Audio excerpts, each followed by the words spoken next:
Voilà, ça c'est haut niveau. Mais tu le connais, mais les gens ils se rendent pas compte de ça. Ils se rendent pas compte. Et les gens disent ouais lui il va frapper le premier. Ouais, lui il peut frapper le premier raté, il peut frapper le premier raté. On parle beaucoup souvent des joueurs de foot sur le terrain, les 10, mais le 11e qui est souvent très important. Dû son monde, moi je me rappelle à l'époque, le gardien de but, il était un personnage à part. Il avait toujours ce grain de folie. Nous on se disait, il est un mec qui est capable de mettre la tête quand il y a l'autre qui met le pied avec le ballon. C'est un fou.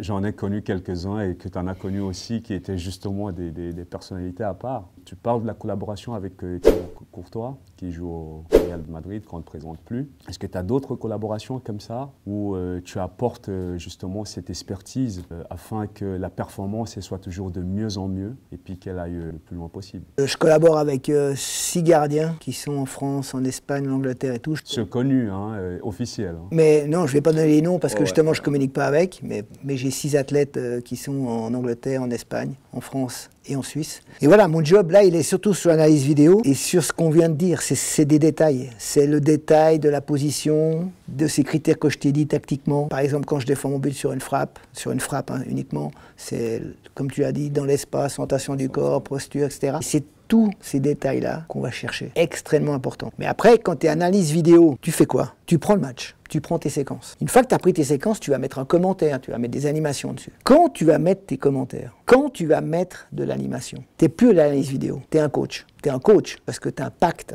parce que tu dis attention, là, attention sur ton rotation. Dans cette situation, il faut faire attention. Sur un autre coup, je dis attention. Par exemple, hier, j'ai dû faire une analyse pour un gars qui est en Angleterre, que je suis tout le temps. Je dis attention, tu n'es pas dans le rythme là-dessus. Tu n'es pas dans le rythme, tu n'es pas sur tes appuis. Attention au rythme, autrement, on ne peut rien faire. Là, tu es un coach. Et l'intonation que je vais mettre sur le commentaire, ça dépend toujours dans quelle phase il est. Un gardien que je peux te dire que je suis, parce que c'est officiel par rapport au club, c'est Ratchopi, par exemple, qui est à IB. Anto, il est dans une phase montante. Mais Anto, c'était extrêmement intéressant parce qu'il a découvert la Champions League. Et j'ai dit, hé garçon, Champions League, c'est le même sport, c'est pas la même vitesse. Les mecs que tu as sur le terrain, ils vont plus vite gestuellement, et surtout, ils vont plus vite dans la prise d'information et la prise de décision. Donc ça veut dire que maintenant, nous, on va devoir changer notre jeu, on va devoir adapter tactiquement notre jeu pour répondre à l'exigence de l'action et du porteur de ballon. L'anticipation.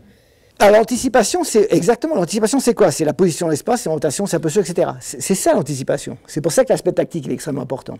C'est pas spéculer. Les gens confondent beaucoup entre anticipation et spéculation. Alors, je sais que toi tu vas pas le confondre, mais les gens souvent. Aujourd'hui, si je fais ça, et Maignan malheureusement une fois il a spéculé il y a peu de temps sur une situation, il spécule sur un centre et l'autre il la colle premier poteau. Non, on peut pas. Il y a un angle de frappe. La priorité c'est que je défends mon but. Je peux pas spéculer sur un centre si j'ai un angle de frappe. Je défends mon but. On revient sur un principe de base tactique. La première des choses c'est ok défensivement. Soit je défends un but, soit je défends un espace. Mais je ne défends pas les deux en même temps. Soit dans l'action, je défends le but, soit je défends l'espace. Dans la même action, je peux avoir une juxtaposition des actions. Bien sûr, un centre, au départ du centre, je suis dans une position où je veux défendre un espace. Le ballon, s'il y a de la hauteur, la trajectoire, la vitesse, et je peux aller, je vais aller. Donc, je vais défendre un espace et je vais prendre le ballon dans l'espace. Mais si la trajectoire, la vitesse du ballon ne me permet pas d'aller au ballon, je vais reculer pour défendre mon but, sur un coup de tête, sur une reprise. Et là, je vais défendre le but. Donc, au départ de l'action, je défends l'espace et après, je défends le but. Pourquoi c'est fondamental, ça? Et on revient après sur ta question. Aujourd'hui, tu dois structurer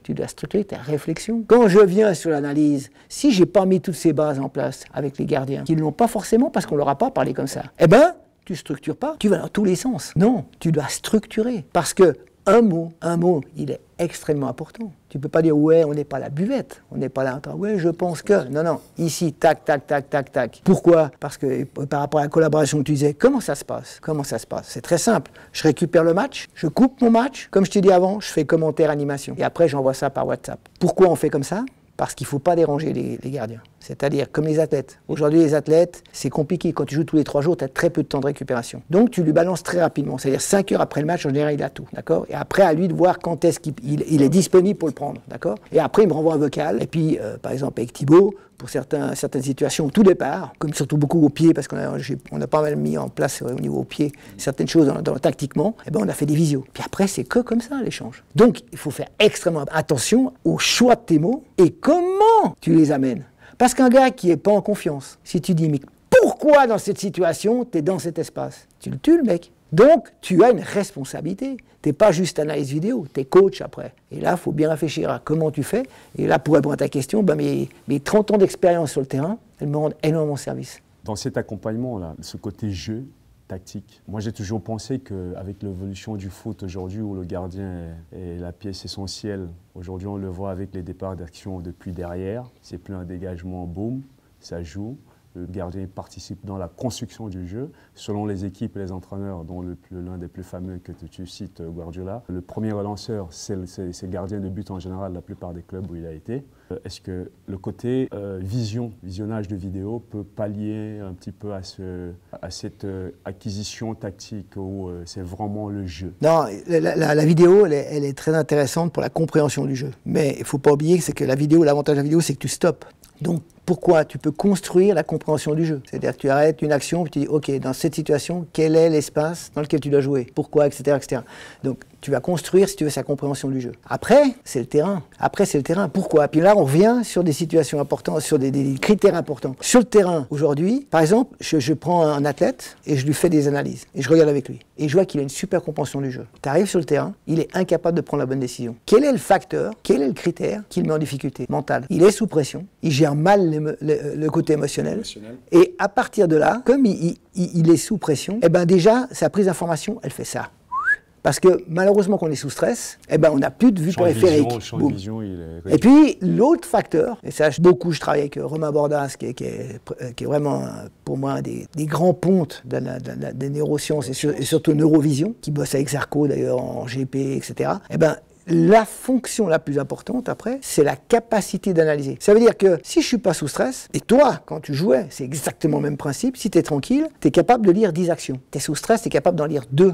Donc, tu es en difficulté. Et c'est ça qu'on doit faire attention. Ça veut dire que dans la construction, et là, on parlait de la construction, parce que c'était une aussi des questions de construction de l'athlète, je dois faire attention. C'est pas juste des cases comme ça. Il faut comprendre les interactions. Puis moi, ce que j'appelle les facteurs sous-jacents. C'est-à-dire, qu'est-ce qui va influencer la mauvaise performance, la contre-performance, ou le manque de pertinence dans un jeu, dans un choix, dans une décision. Eh bien, il faut bien les comprendre, ces facteurs. Un des facteurs, c'est l'aspect mental, tu vois. Donc, qui revient toujours. Hein. Bien sûr, et quand je construis l'athlète, tu vois, quand je construis, je le construis en vidéo, après j'ai sur le terrain. Et sur le terrain, après, et ça c'est important, pour moi le futur.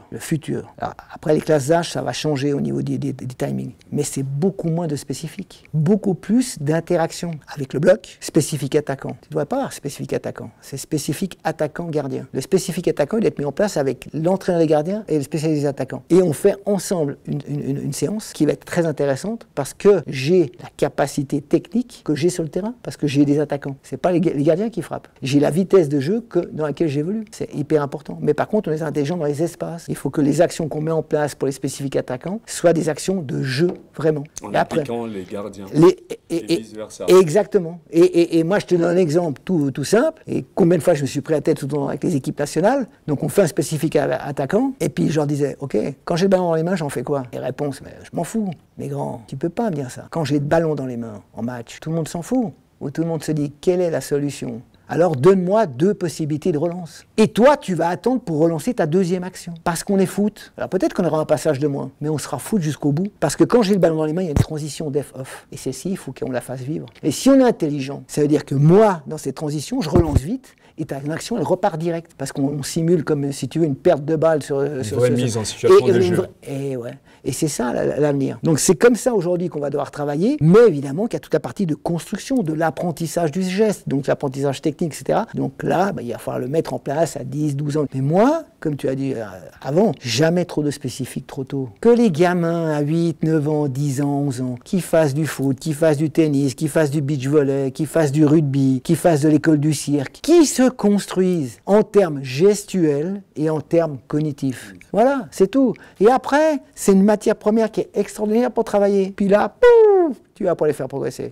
C'est comme si on découvrait que le côté cognitif, il existait dans le foot. Pourtant, avant, on a cité des joueurs qui ont joué ici à Carouge où nous sommes, Leverkusen. On ne citait que lui, qui avait, pour moi, un ordinateur dans la tête. Il anticipait toutes ces réceptions de balles et puis la continuité de l'action bien avant. Aujourd'hui, on voit justement avec l'arrivée de ces nouvelles technologies, ces appareils qui stimulent un petit peu justement ces prises d'informations, forcément prises des décisions. Comment est-ce que tu as pu, toi, te sortir de là et comment est-ce que tu pourrais conseiller à un jeune justement qui aspire à jouer au foot, à pouvoir acquérir des connaissances? Moi, j'ai une chance énorme. J'ai jamais joué au but. J'étais défenseur. C'est ma plus grande chance parce que ça veut dire que j'avais aucune expérience en tant que gardien. Et quand j'ai commencé à me poser des questions fin des années 80, et j'étais filmé des entraînements, déjà j'ai fait plein de choses avec des grosses caméras, etc. pour m'intéresser au niveau de la gestuelle et tout, j'avais pas un comparatif. J'étais libre de toute interprétation et de m'occuper du corps et d'une logique gestuelle. Sans être influencé. Exactement. Et sans dire, ah ouais, mais moi je faisais comme ça. Non, moi je faisais rien. Donc ça c'est la première des choses qui est pour moi la plus importante. Est-ce qui t'a pas créé un souci de légitimité aussi par la suite? Peut-être bien. Moi je l'ai tout de suite dit depuis le début. J'ai jamais caché. J'ai écrit un livre en 2000. Parce que tu sais que le milieu, il est pas facile. Oui, exactement. C'est pour ça que je dois déranger maintenant et qu'à l'étranger, on me déroule le tapis rouge, mais en Suisse, on me met la barrière. Mais c'est pas. Malgré ton parcours, pas grave. Et malgré les preuves. Non, mais moi, en fait, maintenant, c'est différent. Maintenant, les gens, peut-être, qui mettent des barrières parce qu'ils ont peur un peu de la connaissance, peut-être. C'est peut-être ça. Mais peu importe, c'est pas le sujet. Moi, aujourd'hui, je suis parti de rien. Et je me suis dit un jour, parce que j'ai fait toute ma formation d'entraîneur d'équipe, hein, d'abord. J'ai passé tous mes diplômes. Et puis, j'ai entraîné les jeunes, des sélections de moins de 15, moins de 16, etc., qui s'appelaient à cette époque, parce qu'on avait des sélections de moins de 15, moins de 16, il n'y avait pas les centres de formation. Hein, l'association genevoise, moins de 15, moins de 16. Puis j'ai dit, ça m'intéresse pas. J'ai passé tous mes diplômes. J'ai dit, non, il y a une personne dans cette équipe, personne s'en occupe. C'est le gardien de but. Et j'avais une qualité sur le terrain, c'est que j'avais une très bonne frappe. Forte et très bonne et très précise. Et j'ai dit, ok, on va s'intéresser au gardien. C'est comme ça que j'ai monté tout ça. Après, je ne vais pas expliquer le tout parce que c'est trop long et c'est vraiment pas intéressant. Mais les étapes. Et c'est ça qui sont, pour moi, fondamentales. Les étapes de vie, d'évolution et d'évolution par rapport au foot. Et moi, j'ai toujours été ouvert à toute évolution. Ce qui est important, il faut être créatif. Il faut avoir aujourd'hui cette ouverture et cette humilité de s'ouvrir. Et de toujours dire, tous les jours, on apprend quelque chose. Moi, tous les jours, j'apprends. Et quand je donnais des cours à la fédération, parce que j'en donnais beaucoup quand j'avais toute la formation, j'apprenais toujours au travers. Parce que c'est ça la richesse, c'est le partage, l'échange qui va te faire rebondir, qui va te dire, ah, tiens, j'ai pas compris. Je te donne un exemple quand tu parles des lumières. Et c'est un exemple très parlant, parce que ça montre l'évolution. Et je pense à toi, parce que je vais te dire, et un des deux que je vais te dire, il joue ici maintenant. Écoute bien. Je suis avec les moins de 19 en équipe nationale. Je suis avec Mbogo et Signori. C'est les deux de l'équipe nationale, les deux blacks. Tu vois, t'imagines. Et moi, je mets en place un exercice. Aujourd'hui, si cet exercice est filmé, je vais en prison. Je vais te dire pourquoi, je vais te dire. J'utilise un grillage et je mets des assiettes, des coupelles, tu sais, bleu, rouge, machin, dans le grillage. En bas et en haut. Avant qu'il y ait ces lumières-là, pour te dire. Et j'avais, par exemple, Yvon ou Antonio, qui était derrière le grillage, face à ça. Et moi, je bougeais et je montrais une couleur. Je montrais une couleur rouge. Et il devait toucher la couleur, soit avec la main, soit avec le pied, le plus vite possible. Et je disais ça l'autre fois avec Yvon, je discutais avec lui. Je disais, putain, tu te rends compte, si aujourd'hui on voit cet exercice, on va me traiter de raciste parce que je t'ai mis derrière un grillage. Tu vois, pour l'anecdote, pour revenir à ce que tu dis. Voilà, là on était dans des prémices, tu vois. Et on travaillait pas le cognitif. Parce que là, je vais profiter de pousser un coup de gueule. La technologie, faut bien comprendre ce qu'on fait avec. La technologie, la science, elle doit être au service du sport. Elle doit être au service de notre activité sportive. Mais nous, on ne doit pas être au service de la technologie. Je m'explique. Aujourd'hui, tu as des blaze spots, tu as plein de trucs qui se font comme ça. Okay, blaze spots, c'est simplement des lumières qui s'allument, rouge, bleu, etc. Okay. Et tu as des gens qui disent, ouais, on travaille du cognitif. Donc ils mettent ces blaze spots, rouge, bleu, machin. Et le mec, il va aller le plus vite possible. Tu vas plus loin. Tu vas à Bayern Munich, ils ont un centre. Le mec, il est au centre avec son ballon. Et tout d'un coup, il y a une lumière qui s'allume et ça veut dire qu'il a relancé là. OK. La lumière rouge s'allume ici, ça veut dire qu'il doit relancer ici à gauche. Ici, on développe le cognitif? Non. On développe les capacités de coordination, la capacité à adapter très rapidement son corps pour une réponse motrice correcte. Pas la cognition. Les gens, ils sont en train de faire des exercices. J'ai vu une société qui s'appelle Neural Trainer qui m'expliquait, qui voyait dans le tennis, qui montrait ce qu'ils faisaient dans le tennis. Et je dis, ok, ils sont magnifiques, hein, ils ont un soft avec des carrés, des triangles, tout ce que tu veux. Il dit, mais quand tu joues au tennis, ton information, tu la prends où? En face, là. Tu mets tes prises d'information ici. Donc je suis dans le filet. C'est logique. Je dis, On ne peut pas. Alors oui, on doit prendre des fois, on doit prendre ces technologies. Mais ces technologies doivent nous aider à composer, si tu veux, l'activité, qu'on soit au plus proche. Mais on doit bien réfléchir sur quel facteur je travaille. Sur quel facteur je travaille. Et je vais dire, 80% des gens qui travaillent avec ces softs-là, avec ces couleurs, ces trucs, ils travaillent la plupart du temps sur la coordination et la vitesse gestuelle et jamais sur le cognitif. En plus, il faut savoir qu'une lumière rouge, si tu me mets 4 lumières ici, puis tu me dis tu réagis chaque fois sur la lumière rouge, j'ai pas besoin d'avoir une bonne prise d'information parce qu'elle m'attire l'œil. Quand une lumière s'allume, elle t'attire, elle attire ton attention, donc c'est facile de dire où elle est. En match, c'est un peu plus compliqué quand même, parce que tu as 2 couleurs de maillot différents, mais ça va vite et tu le sais mieux que moi. Et quand il y a du trafic, il faut être capable de vite voir, notamment sur les balles arrêtées, qui va où, qui fait quoi, et qu'est-ce que je dois faire. Et c'est bien autre chose que les lumières. Et c'est quoi ce autre chose donc? L'autre chose, c'est qu'aujourd'hui, on revient. Quels sont aujourd'hui mes critères, alors moi ce que j'appelle les référents cognitifs, c'est-à-dire quels sont les points que je dois regarder. Moi par exemple, pour un frappeur, on va revenir avec un droitier à ma droite, un droitier à ma droite, si ses épaules elles sont presque face à moi, je sais que c'est un gars qui peut frapper fort, premier poteau ou deuxième poteau, mais qui va pas enrouler, parce que sa position de son corps ne peut pas lui permettre d'enrouler. En revanche, un mec qui a ses épaules face à la ligne de touche, lui va enrouler. Il peut enrouler aussi premier poteau, mais une chose que je dois faire attention, c'est ma position pour pas ouvrir le deuxième poteau. Ça, c'est les référents cognitifs. La position du ballon, l'orientation du corps du joueur par rapport au ballon. Ça, c'est des référents. Et comme tu dis, si j'ai mon Jeff qui est devant, qui me ferme le premier poteau ou qui me ferme le deuxième poteau. Ça, c'est le contexte de l'action. C'est ça qu'on doit construire chez les jeunes et chez les moins jeunes. C'est là-dessus qu'on doit travailler. C'est là-dessus qu'on doit dire, OK, qu'est-ce que tu regardes? Et puis après, il ne faut pas se mentir. Il y a des gens, parce que tu as des jeunes qui ont 25-30 ans, là, qui ont fait pas mal d'études à l'université, qui te parlent d'une façon assez ergonomique, pour ne pas dire autre chose, qui te parlent de systémique, etc. Ils ont un langage très élaboré. Moi, j'ai fait une séance, par exemple, avec un mec comme ça, Gianluca Spinelli, qui est entraîneur des gardiens de PSG, qui est maintenant à l'Inter, qui est un pote à moi. Il fait du bon travail d'ailleurs. Il fait un super travail. Et il était là, et le gars en question, il disait, ouais, mais tu vois, sur ce centre-là, il peut voir ça, ça, ça, ça. On parle du très haut niveau, hein. D'accord? On parlait d'un match de PSG en plus, et après un match de Madrid. Je lui ai posé la question, j'ai dit, est-ce que tu as eu déjà l'opportunité de poser la question à un gardien de très haut niveau, ce qu'il était capable de lire ou de pas lire? Est-ce que tu l'as déjà posé la question? Il me dit non, mais c'est évident. Ah, j'ai dit, écoute, on va arrêter la séance, et je te laisse ce soir aller prendre contact avec un des grands gardiens, tu vas chez Gianluca, tu vas chez moi, on peut organiser, puis tu regardes. Et tu vas te rendre compte qu'aujourd'hui, quand tu es dans l'action, tu peux pas voir 5 choses. Quand je suis sur face à un mec au centre retrait, je peux pas voir les 3 courses de l'axe qui arrivent. Je peux juste faire attention de voir si j'ai un mec qui vient zone premier poteau, parce que ça me donne l'indication par rapport à mon défenseur. Ce qu'il y a derrière, j'ai pas le temps de le voir, parce qu'accessoirement là-bas, ça va vite. Et quand il va centrer, si moi je peux couper, il faut que j'aille très vite. Et pour ça, il faut que je sois hyper concentré sur le ballon. Et avant la frappe, juste avant la frappe, il n'y a qu'une chose que je fais. Parce que la concentration sur le ballon empêche la prise d'information avant. Non, c'est des séquences. Tu vois, au niveau cognitif, c'est des séquences. C'est-à-dire sur le temps de passe. Je peux prendre toutes les informations cognitives. Sur le temps de passe, comme toi en tant que joueur. Quand il y a l'avant, il y a le pendant, il y a l'après. Voilà, quand le gars a le ballon dans les pieds, la seule chose, mais comme toi, défenseur, quand le mec il a le ballon dans les pieds, tu vas voir quoi? Tu vas regarder le ballon, tu vas regarder le corps, parce que c'est ce qui va te permettre d'anticiper après dans quel espace il peut aller. Et puis, en même temps, dans un contexte proche, tu peux voir s'il y a une course qui part comme ça, une course comme ça. Mais tu sais pas si le mec à l'opposé, il part. Ça, c'est pas possible. Parce que dans cette action, à ce moment-là, tu dois répondre à une priorité qui est le ballon, le joueur, sur le 1 contre 1 que tu as. La prise d'information du dribble, d'ailleurs, même pour un défenseur en général, c'est au niveau de la posture de l'adversaire. Voilà. Et bien sûr. Et nous, aujourd'hui, quand le mec il frappe, celui qui dit ouais, quand tu vois son pied d'appui, mais t'as pas le temps de voir.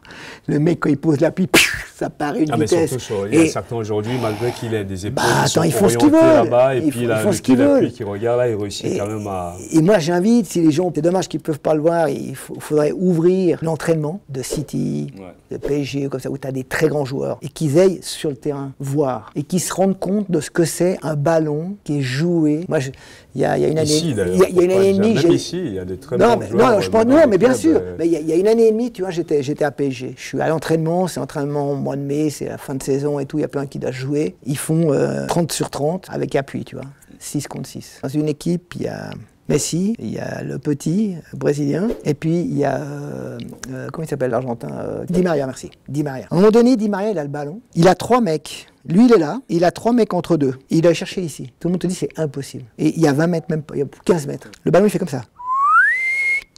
Boum. Il finit là. Mais un rayon de 7-8 mètres. Tu vois le ballon tourner. Moi, je veux dire, la FIFA, on a la chance d'avoir, pour les grandes Coupes du Monde, on a le sens de rotation et la vitesse de rotation du ballon. Et il faut regarder, il y a des trucs de fou. Les mecs, ils se rendent pas compte. Après, tu avais le petit Messi, qui a le ballon, et tu as un appel derrière, je crois que c'était, je sais plus. Bref, tu as un appel qui est dans cette zone-là. Le ballon, il doit mourir ici. Le petit, il pique le ballon, mais à une vitesse, tu n'oses même pas voir. La vitesse de rotation, c'est inimaginable. Le ballon fait pouf, il bouge plus, pouf. Et le mec, il enchaîne. Voilà, ça, c'est au niveau. Mais tu le connais, mais les gens, ils ne se rendent pas compte de ça. Ils ne se rendent pas compte. Et c'est pour ça que quand tu dis en termes de prise d'information, attention, il y a un catalogue de possibilités, parce que techniquement, il y a une qualité gestuelle tellement importante que...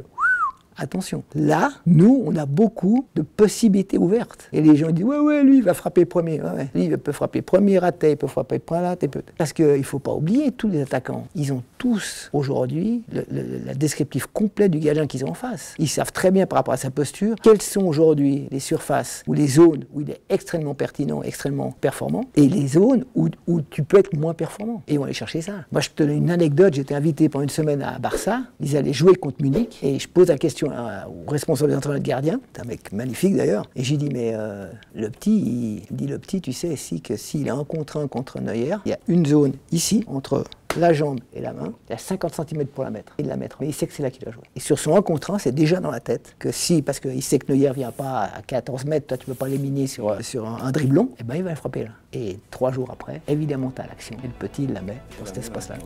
Voilà. Et c'est ça qu'on doit se rendre compte. Donc c'est pour nous aussi en tant que gardien, on doit préparer tout ça.